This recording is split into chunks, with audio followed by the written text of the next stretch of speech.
We're coast to coast, shore to shore. For generations, the Bay was more than a department store. It was a familiar part of the Canadian landscape. That's why I do believe in the Bay. Now facing nearly $1 billion in debt, the Bay is teetering on the edge of liquidation. So it's time to ask, who killed the Bay?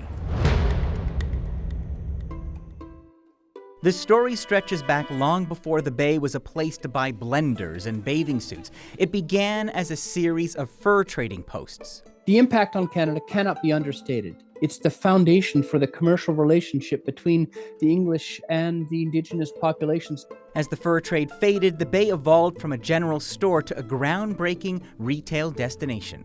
We started to build these large architectural edifices in the center of cities, and it became a real destination where they would try and put everything under one roof.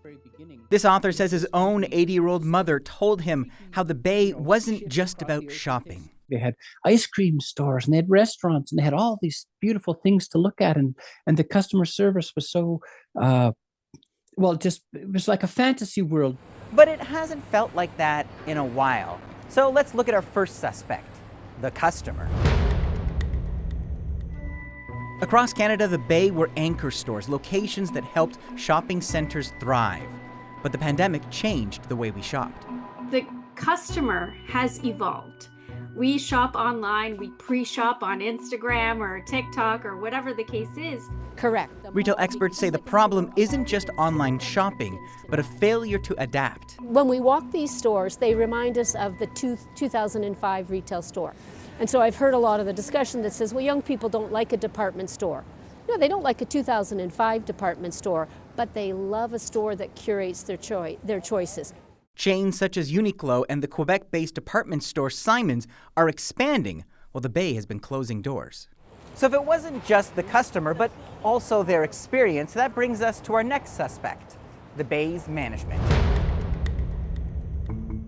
The escalators aren't always working.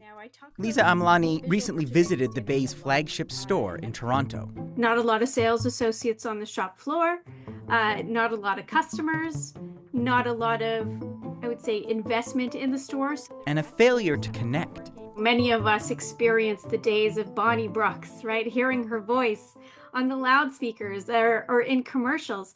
Hi, I'm Bonnie Brooks. At the Bay, we launch an incredible... That gave us that connection to the leadership of the Bay. It's building that customer relationship, that trust. There were times the Bay innovated, investing $60 million to take on Amazon in 2016. Canada is our country. And at Hudson Bay, nobody will beat us on the internet. Nobody. So the 60 million by Canadian comparison was a sizable investment. When you put that into the frame of Amazon, they spent that year $10 billion in their infrastructure to build out e-commerce. Whether it was online or in-store, reports paint a picture of a company falling behind. Were the management's hands tied? That brings us to our final suspect, the owner. Meet Richard Baker, the founder of NRDC Equity Partners, an American private investment firm which bought the Bay in 2008. So I refer to them as corporate house flippers. They buy a house, throw a coat of paint on it, change the countertops, and sell it again for a profit. Well, I'm not sure house flipper is the right analogy, because a house flipper actually does renovations to the house before selling it back. In this case, it's more like a house destroyer.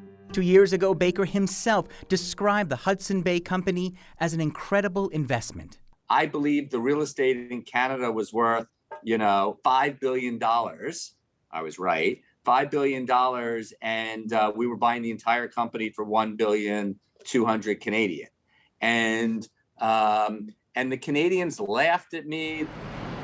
Business strategists say the company treated the Bay more as a real estate opportunity than a retailer. It was all about financial engineering, maximizing the value of the real estate. I mean, just think about the value from 2008 to 2025, the increase in the value of commercial real estate. Where has that money gone? While NRDC was raising billions for a new merger of Neiman Marcus and Saks Fifth Avenue, the Bay was spun off as a standalone company, now saddled with debt. If a leader like Richard Baker, like his crew, the board are not walking the shop floor of the Bay and realizing that there's something not quite right in this store, that's a big clue. After surviving centuries, the case of who killed the Bay is messy. Part changing customer habits, part a failure of management to pivot, and part collateral damage from an American company seemingly focused on growing its own empire.